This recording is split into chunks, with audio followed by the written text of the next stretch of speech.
Hey, salut à tous. On se retrouve aujourd'hui sur la 50 EV et on va continuer la révision, les travaux dessus. On voit déjà que j'ai un peu avancé sur l'avant, j'avais repris le garde-boue qui était tout cassé, etc. J'avais fait la petite retouche et je l'ai entièrement nettoyé, donc voilà, maintenant l'avant a une meilleure mine. Et là, le plus gros du boulot aujourd'hui va être de nettoyer le moteur, contrôler si notre compression est bonne et si on a de l'allumage. Et si ça c'est bon, on le remontera directement dessus. On va pas l'ouvrir pour l'ouvrir, d'accord? Moi, ça c'est une machine, clairement, qui va être dans l'esprit collection. Voilà, donc c'est au maximum la garder dans son jus. Pour moi, la garder en collection. C'est pas une machine avec laquelle je vais rouler tous les jours.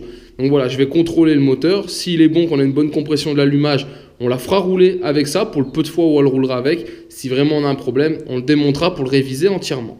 Et si un détail, regardez, la bavette d'origine qui vient là, et ben voilà, j'en ai retrouvé une, je l'ai installée. Donc voilà, là on est bon, déjà la bavette, ça c'est fait. Et je pense qu'il va nous manquer à la fin, ce sera peut-être un cache ici. Donc voilà, mais comme je sais encore pas trop ce que je dois chercher, je chercherai ça après. On va déjà remonter tout ce qu'on a nous. Allez les amis, je viens de checker le moteur qui est dégueulasse, mais qui est très bon. Franchement, on est bien. En taux de compression, on est bon avec le mano.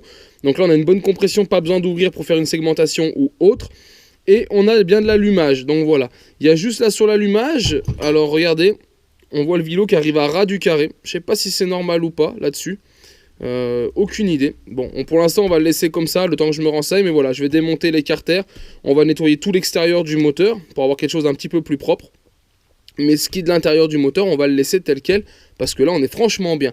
C'est vraiment une belle découverte cette machine. Parce que franchement, je suis content. Pour l'instant, on n'a que de la bonne pièce. Allez, après quelques heures là sur le moteur, hein, clairement, j'ai passé pas loin de 2 heures pour le rendre propre comme ça. Refaire tous les chromes, nettoyer les alus.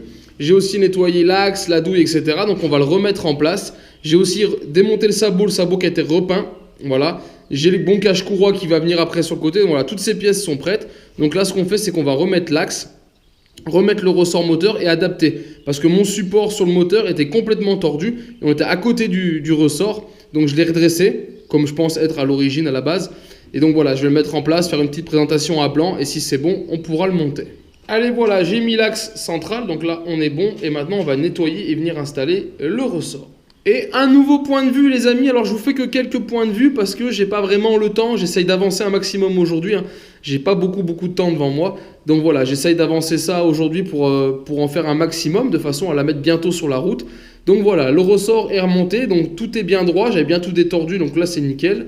Courroie crantée Ventico D24 prêt à être mis en place, j'ai rebranché l'allumage, j'ai rebranché l'éclairage, donc maintenant il me reste plus qu'à faire le carbu. Allez, voici le carbu les amis, on est sur un Gürtner 14, là lui m'indique fin 80, véhicule 81 donc c'est bon. On a juste un boisseau de gaz ici et là on a ce bouton qui est le starter, voilà. Donc là il remonte, il ne tient pas, pourquoi? Parce qu'il n'y a pas le boisseau. À partir du moment où vous avez le boisseau, vous avez là une petite bille qu'on voit en plein milieu de l'image, qui est cachée derrière, là qui sort en fait. Et au moment où vous allez ouvrir le boisseau, cette bille peut reculer et donc ça ouvre le starter. Ça veut dire que tant que vous n'avez pas mis le gaz, la poignée de gaz dans l'angle, le starter saute pas tout seul. Et à partir du moment où vous allez accélérer et mettre la poignée dans l'angle, le starter va partir du principe que le véhicule est chaud et que vous roulez et il va sauter automatiquement. Donc ça c'est super cool. C'est vraiment top comme carbu, c'est un câble en moins, il y a juste un câble, c'est le boisseau d'accélérateur.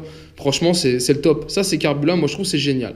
Donc là on va le démonter et le nettoyer. Nouveau point de vue, donc le carbu est monté, décompresseur intercâblé. Donc maintenant je vais pouvoir passer à la durite d'essence.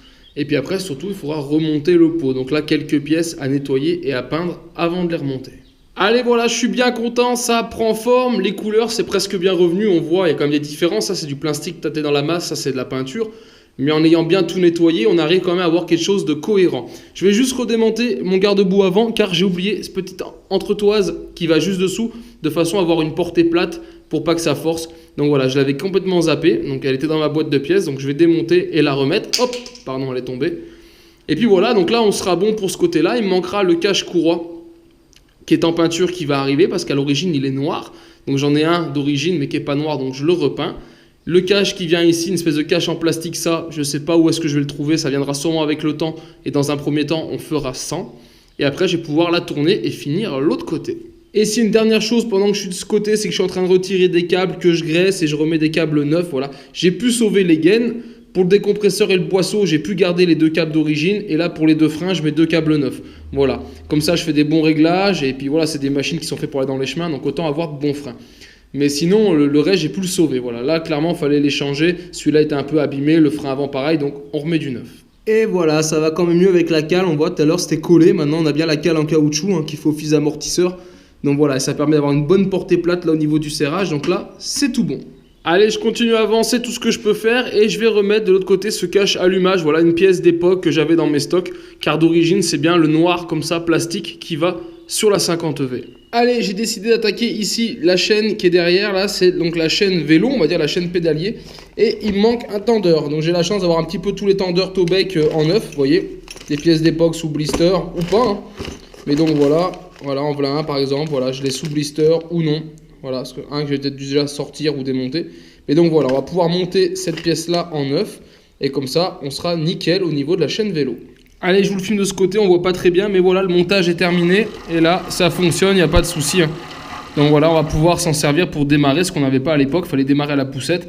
Et ben là, c'est tout bon.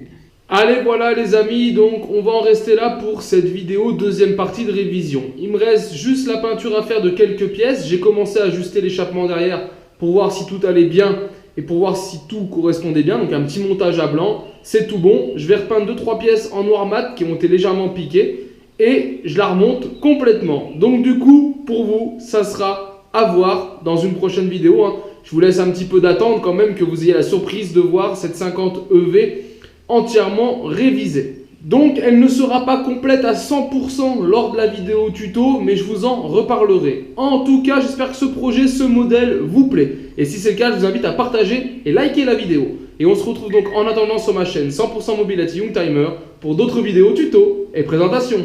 Et en attendant, ciao ciao.